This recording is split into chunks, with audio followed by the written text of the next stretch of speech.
So I will Hope say... you guys don't get tired of me sitting up here.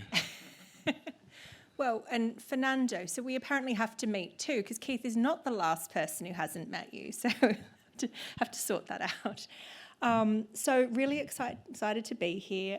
So Keith, I want to start with a little bit about your journey. So based on my research, you did a finance undergrad, you have a law degree, you did your MBA, and then you went marketing, let's do that. Can you tell us a little bit about that decision and what drew you to marketing to begin with? Let's see. I had a good friend who got me off of the corporate law track. I'm from Tennessee, if you don't pick that up, but I've lived in Boston for 6 years and now Minneapolis for almost 20, so my accent should be a little bit more moderated. But I had decided, because I'd worked as a kid at a friend's dad's law firm in Tennessee near Nashville, that I was going to be a corporate lawyer, and I would go work in Atlanta or somewhere, maybe Nashville. And I didn't really ask too many questions. I hope this doesn't sound too psychoanalytical, but anyway, I just went there and then hated it. I was sort of a victim of your own success or whatever. And so I found myself as a corporate lawyer in Atlanta and hated it. And a good friend of mine said, "I don't know why you're doing that." He was a finance guy at P&G. And he said, "You're like all these marketers I work with. So you ought to go take the GMAT and go to business school." So I did. That afternoon, I went over to Emory, where I'd gone to law school, and picked up a GMAT application, and kind of the rest started happening. And so that was a good choice. Terrific. And I think for the other thing that stood out to me, so you've been 18 years at Best Buy. There's this big trend around the Great Resignation and a well-known fact that it's very hard to hang on to people for, let's call it, more than 2 years. So what do you tell yourself? You've innovated, you've evolved to many different roles. How do you approach your work from that standpoint to kind of keep it fresh so you're not like, oh, I've just got to quit? Boy, that's a good question. I try to stay curious. I mean, it gets a little cliche, but I try to stay super curious, including what else would I do? Like, what else am I qualified to do? What else where would I go that would be better than what I have right now? And every time I've done that over the last almost 19 years now, I've decided, no, it's too fun here at Best Buy. And, it was kind of fun to be there when our epitaph was written as like the poster child for showrooming, and our stock went down to 12 or 15 or something, and then we went through 3 CEOs in a year. I mean, like, it's just kind of fun to be there and say, like, I'm not gonna, like, this is interesting. It was also economically a good decision. So I try to be aware of what else is out there, but nothing's ever wanted me to leave. And by the way, for the last, 10 years, I was a merchant director at Best Buy for about 3 years and spent a lot of time going to Asia, rolled out the Apple stores within a store that we had, so the sort of the flagship store within a store that we have. And ever since that time, I think I've had a made-up title. Like, I've made up, I just sort of made up my title for the last 12 years, which is kind of fun. Well, so let's talk about made-up titles. So SVP President, Best Buy Ads, Media and CRM, because that wasn't enough, Best Buy. Tell us a little bit about what's in your day-to-day right now. Well, it kind of like the best way to do it is say those are three distinct but interrelated teams, obviously, especially the ads and media team. So all the media investment, it goes through my team. We try to make it interesting for our partners like Google or any publishing partner, obviously social media. And we try to make it, even though we're not the biggest spender, we want to be far enough on the vanguard that they're stimulated and they're learning and their teams want to work on our account as much as we like working with them. So that's kind of how we operate on the media investment front. But about 12 years ago, actually when I was a merchant, when I started Best Buy, about 6 months in, I I felt like I was in these conversations with HP and Intel and Microsoft and so on, because I was leading a team of marketers on the computing and you know, a range of fronts of it, networking and stuff like that. And I was like, these are not merchant conversations. I mean, I was a brand manager, and I've sat on the other side of the table in merchant conversations, line reviews, you know, whatever it is going to be. And these are not these are media conversations. We're literally having a conversation about media right now, and you want to buy ads from us, but we're not having that kind of vernacular. And so I started to coin the phrase that we were a media company in denial. And of course, Best Buy, in my opinion, is part of the media ecosystem, because we sell the devices on which people consume media and communicate and that kind of thing. So to some degree, we're actually part of the media ecosystem as well as being a retailer. And so I started to develop this point of view. Then, you know, when I was just a director, I had a friend who was friends with the CEO at the time, and I said, I think we should start a media network. And so I went to the board of directors and said, I think we need to start serving ads. I need to work with Google on the other side of the fence. And so they said, okay, but don't fuck it up. And sorry. And that's how we got started with Best Buy Ads about 12 years ago. And now it wasn't called Best Buy Ads at the time. And now the Best Buy Ads team and the media strategy team and the category marketers all work highly symbiotically to make sure that our media investments are optimized, but also that our media investments and media offerings, if you will, when we're working with a partner, you know, a tech partner, you know, that we carry as merchandise more often than not, that's optimized as well. So that's kind of how it all works together, and same with CRM. And if you get too many emails, I'm sorry, let me know. We're doing our best to make sure that we hold on to you and you don't unsubscribe. I love it. So maybe taking this from more of a macro perspective for a second. So there's been, you know, you talked about staying curious and how important that is to keep your work fresh. So there's been a little bit of change going on in the technology space recently. So what have been some of the big trends that you've noticed in how technology is interacting with people and vice versa? And where do you see Best Buy's role amidst all that change? I'm going to pick up a theme that Fernando introduced, which is the pandemic accelerated a number of things that were already inevitable, and a lot of that had to do, from our standpoint, of customer experiences that needed to, you know, advance very quickly, like fulfillment, curbside, those kinds of things. And so we had to advance those very quickly. Our media and marketing was already, before the pandemic, 85% digital. A lot less linear TV than people probably realize, but now we buy, you know, roughly equal amounts of CTV and linear, but so it didn't change how we, you know, our media investments that much, because we were already so digital and already had a huge first-party data strategy. Back to the intro this morning. And so we were able to use that to help make sure that we did our part in marketing and media to, you know, to navigate the pandemic. But in terms of technology, to get back to your question, there are really two inflection points that I point to. One was kind of the era of showrooming, when we were supposed to die and didn't, and people discovered that you really do need to go to a store to experience technology a lot of times before you invest. And there's a long upstream journey from the transaction with technology, more so than CPG.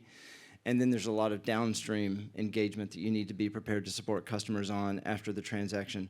So the era of showrooming made us better digitally and from an e-commerce standpoint, but it was an inflection point that helped us, didn't hurt us. The second one was the pandemic, when people not only had technology itself, you know, the innovation from the brands that we carry, not only had those advanced to a state that, you know, needed a booster rocket like the pandemic to show their relevance, but also the way people were living, working from home, studying from home, buying second homes that needed to be outfitted with technology, those kinds of things. That underscored for us our relevance to customers, or perhaps vice versa, because the relevance of technology got amplified during the pandemic. And to the degree that things aren't necessarily going to go back to where they were, they'll evolve, but they're not going to go back to where they were. And one last point on that is, what is technology? Well, we've all grown up, probably a room full of at least some Gen Xers like me, where TVs, gaming consoles, computers, and things like that were the first things you'd think about with technology. But now we carry a lot of health devices that used to cost thousands, if not hundreds of thousands of dollars, and we carry them in the store now. So we have a huge health strategy, fitness, electronic vehicles. So what is networkable, like a grill or a washer and dryer? What do you need to be able to manage your health from home? Those kinds of things. The definition of technology has expanded, and we need to be able to catch those waves on behalf of our customers. Well, and I think the flip side of that, and you touched on this when you were talking about relationships with your customers, is how you engender and keep trust-based relationships, because so much of this goes to the heart of our fitness and our wellness and our security. I'd love you to speak a little bit about, you are an established brand, so maybe trust is a little bit more intrinsic because people know what you stand for to some degree. But I'd also love you to speak a little bit about how you think about establishing new relationships with consumers that didn't already buy you, pre-pandemic, and who now need to discover you for the first time. Yeah, that's a huge. It's kind of our job, and so you can't claim victory. Can't just be like mic drop, done. If you could claim victory on that one, then you don't have a job anymore, I suppose. But no, as I start here, the customer journey for technology, and I mentioned this yesterday for those that are room. CPG, food, drug, mass. More often than not, you're going to see a lot of velocity, a lot of frequency, those kinds of things, and a lot of staples purchases aren't highly considered once you've decided what you want, and then you just sort of pivot from there. With technology, it's much different. There's a long engagement for most purchases that precedes the transaction, and then after the transaction, there's a long engagement to maximize your investment in technology, and some of that can be pretty frustrating. All of it, both upstream and downstream, can be frustrating. So we have a customer experience challenge that is native to technology, because weekly, I'm sure each one of you has some technological frustration. I had one yesterday. Couldn't get my AirPod Pros to sync with Bluetooth to my work PC, and so I just spent all day trying to keep my iPad Pro from draining battery, on Teams calls, which is a challenge. And so there's a challenge all the time that we're all dealing with. We have to be with the customer throughout that whole journey, and upstream and downstream. And we try to make sure that we work with the partners, the brands that you've heard of and the brands that you haven't heard of yet, to make sure that that we explain how the products can be used and how they're relevant to you. And we develop value propositions of our own, like Total Tech Support, which is a fantastic, not to turn this into a sales. I mean, I used it just this past week when I was traveling on vacation and broke my iPhone screen, and it was simple to fix. It was in and out of Best Buy, and easy appointment, and it was covered by Total Tech. So that kind of thing is what we do to innovate. Now, from a marketing standpoint, we leverage our first-party data. We want to make sure that we're where customers are, so that we're accessible when they want us, whether it's on Google or whether it's in social media, and so on. Awesome. And I guess speaking of social media, can you talk a little bit about your approach there? I mean, I know that has to be a key way in which you're reaching, many consumers, perhaps as a first touch point. What have been some of the learnings in some of those touch points that you're able to share? When it comes to, we try to make sure that we understand our customer's journey at a pretty high fidelity, and understand that when they come into a store now, there's lower traffic, back to some of what Fernando was talking about with Burger King. the traffic is going to be lower, but it's going to be a lot more informed now. And so we need to make sure that when someone goes into a store, that from the technology in the store, even like a price tag, and we use a lot of electronic shelf tags so that those can be networked and managed, and have the right information. That if there's deeper information, they can get that easily on their own screen, which is the most important device in the store, is what you walked in with usually, and that the store associates are informed and are versatile across the store, because sort of gone are the days where you're going to have a good experience in a Best Buy and you can just talk to one salesperson about a networking device or a TV or a computer, and have that person not know how that is going to interface with their phone, their major appliances, and so on. So we have to make sure that there's a lot of training, because it's getting more complicated, not less. I'm going to drill into something that you said, which was a throwaway, but I think it was really interesting, of your response to perhaps the marketplace perception of, hey, this is a company that should die, right? Or this is something. No, but your reaction was different. You were like, you stared into it and you were like, okay, this is interesting. Let me, work through this. I think many companies certainly had those moments throughout the pandemic, and I think as we're emerging from that, many more will start to think about what our core capabilities are and how we not only survive but thrive through it. Can you talk a little bit about your process when faced with these sorts of situations, and what you tell yourself that might be different to others to sort of steel your resolve and get you ready to lean into it? Well, I don't think what I'm going to say in response to that is unique to Best Buy. It has more to do with the softer side of leadership, I think. And for those of you that have stayed with a company anywhere near as long as I have at Best Buy, when you've gone through some struggles and seen how successes materialize and how you navigate struggles, that becomes it's easy to manage people when times are good. It's much harder, as you guys, these are all just cliche or adages, but it's much harder when times are tough. And so the idea that massive teams of people need to continue to be inspired, and especially these days with the labor market, the reassurance that comes from knowing that you're going to get through this is invaluable. And so it's less about tightening the screws and more about, obviously we all have to be fiscally responsible, and all of us are doing our version of like navigating the macro environment.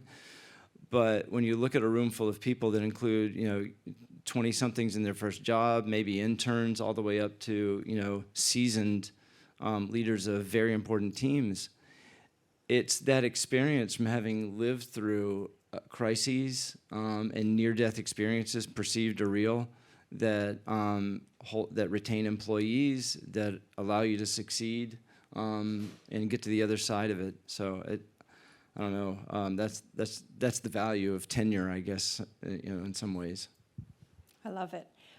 What excites you in the technology space right now? Because you must see a lot of stuff early, and I imagine you test things out. But what's kind of game changing for you right now? I think I have to underscore from a humanity standpoint, I have to underscore health. The idea that we can manage our health during, it's all important. So thinking about more drive-through at a Burger King and those kinds of things that took.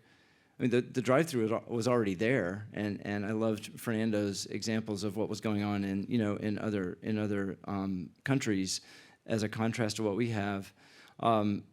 Health is obviously paramount in almost every case, and so the idea that technology can help us manage our health, manage our family's health.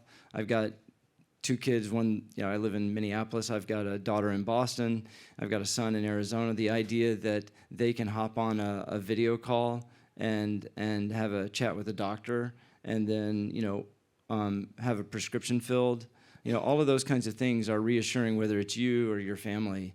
And so whether it's preventive or addressing a major issue, the idea that technology can help us on the health front is probably the most important one from a humanity standpoint. There's other interesting stuff. It's hard not to get excited when you see electric scooters, and once you start leveraging your home network for things that you didn't think you needed a home network for, from lights to grills to major appliances, it is pretty fun. And then once you start doing it, if I'm sure I'm not the only one in the room who's like, I never thought I would like my Hue lights this much, that I don't have to actually go over and like stoop down and find the switch or whatever, that I can actually just walk up the stairs and say, hey, Google, turn off the living room lights. I mean, it's just an awesome way to live. And so that's not the end of it. So it's just going to keep getting better. And how do you, when you think about some of these innovations, how do you balance that? I mean, at the start of this morning, we talked about some macro trends around inflation and tough choices that consumers are going to make. But at the same time, we have more available to us than ever before, and many segments of the population that are also spending.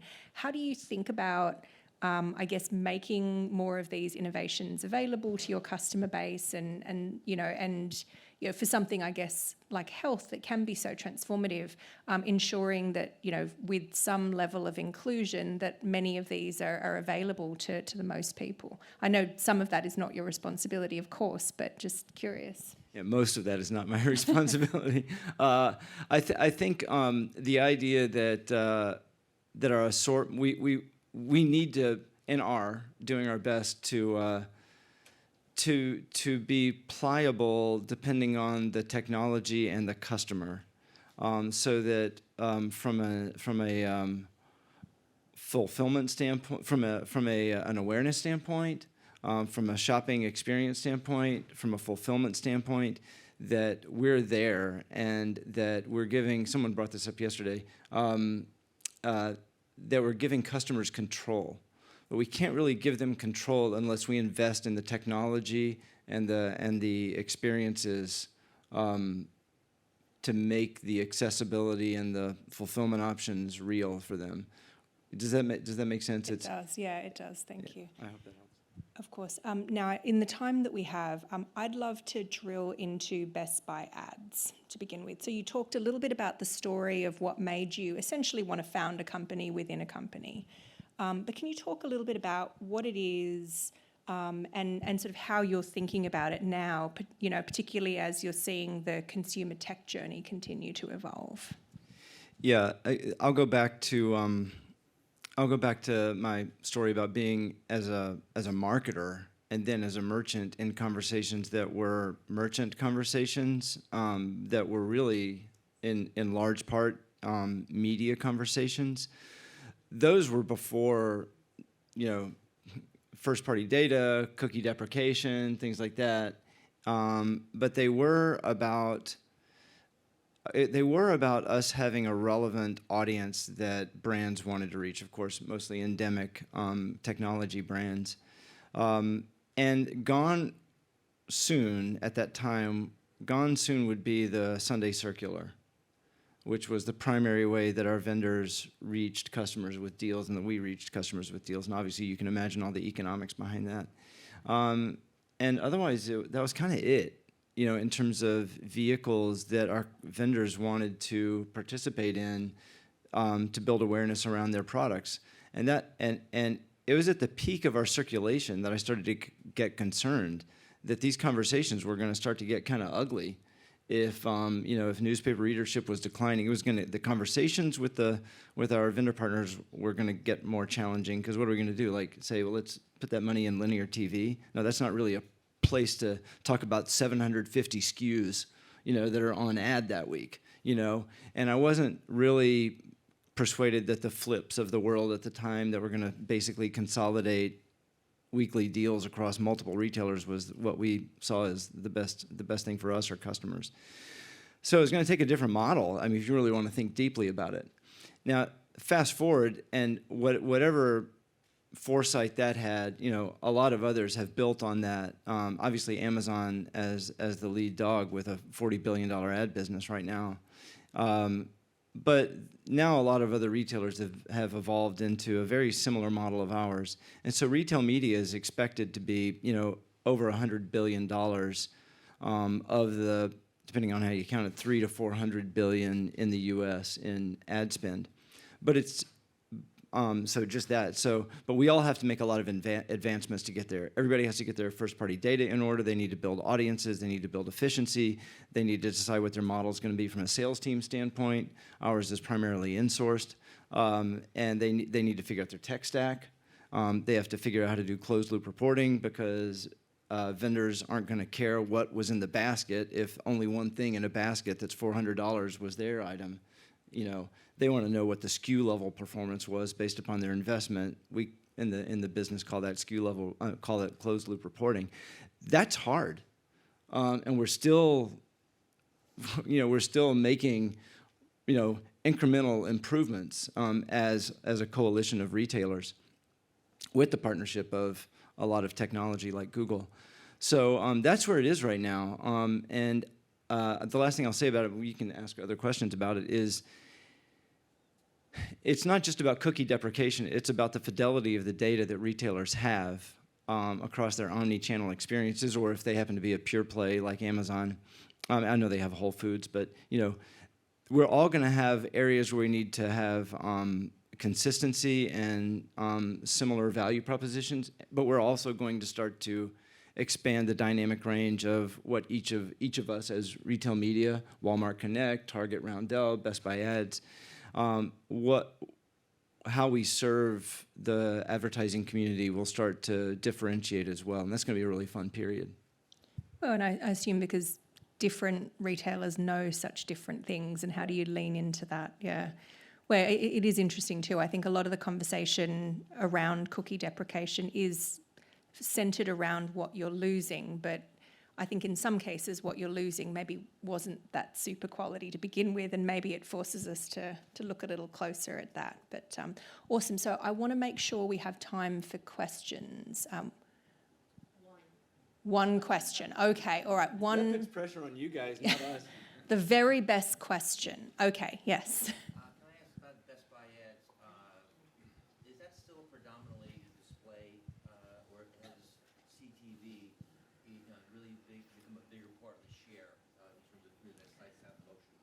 So the question is whether Best Buy Ads is predominantly display or whether CTV has transformed it into more sight, sound, and motion. Great question. One thing you can go, and this is not a pitch, you can go look at our media kit and decide for yourself whether I'm telling you the truth or that kind of thing. But number one, for Best Buy Ads as well as for any other sizable retail media network, first of all, it's both on-site and off-site. So it's O&O. It's not that unlike Google with obviously Google Search, YouTube TV, O&O inventory, owned and operated inventory, and then of course they have DV360, which is essentially third-party, delivered through a Google technology. And so we're similar in that. Same with Facebook. Same with more advanced publishers. And so it's not that unusual for us to have, along with the others. You can look at their media kits, Connect, Roundel, the others. They have both O&O, so sponsored products, premium display. We have premium display. We just rolled out a video unit on site, things like that. So we will act like a publisher in terms of developing relevant ad IAB units that are on our owned and operated property, including our app. A huge part of our business, though, is serving the needs of our advertisers off-site. So Google Search, connected TV, a ton of social, those kinds of things. And so what I've said to audiences that involve publishers, including on our one-on-one meetings with publishers, our rising tide will lift your boat. We're not competing with you. We need your engagement and your partnership to build relevant advertising offerings that differentiate Best Buy Ads from other retail media, but more importantly, serve the needs of our clients, who are often the vendors that we also carry. And so the best way for a publisher to actually work with us and succeed in growing their account is to realize that by helping us build Best Buy Ads, they'll help themselves as well. So it's not just O&O, and it's not just display. To get back to your question. Great. Well, Keith, I think that's time. No more questions. Thank you so much. It was really a terrific conversation. Thank you.